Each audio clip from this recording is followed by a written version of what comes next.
Hi everyone. Haryana elections 3 వర్గాలు 3 నినాదాల చుట్టూ ఈసారి హర్యానా ఎన్నికలు. హర్యానాలో గతంలో ఎప్పుడు ఎన్నికలు జరిగినా ప్రధానంగా 2 నినాదాలు వినిపిస్తుండేవి. రాజకీయ పార్టీలు కూడా అవే నినాదాల చుట్టూ తిరుగుతూ ఓటర్లను ఆకర్షించేందుకు ప్రయత్నాలు చేసేవి.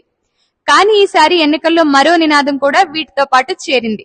దీంతో ఈసారి 3 వర్గాలకు సంబంధించిన 3 నినాదాల చుట్టూ హర్యానాలో ఎన్నికలు తిరుగుతున్నాయి.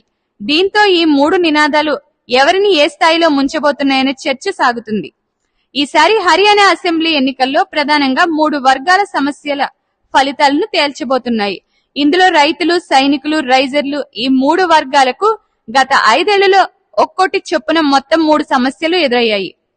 ఇవే ఇప్పుడు ఎన్నికలను నిర్దేశించే వరకు వెళ్లాయి. వీటిలో రైతులకు వ్యవసాయ బిల్లులు, కనీస మద్దతు ధర, సైనికులకు అగ్నిపథ్ స్కీమ్, రైజర్లకు వేధింపులు, అవమానాలు ప్రధానమైనవి.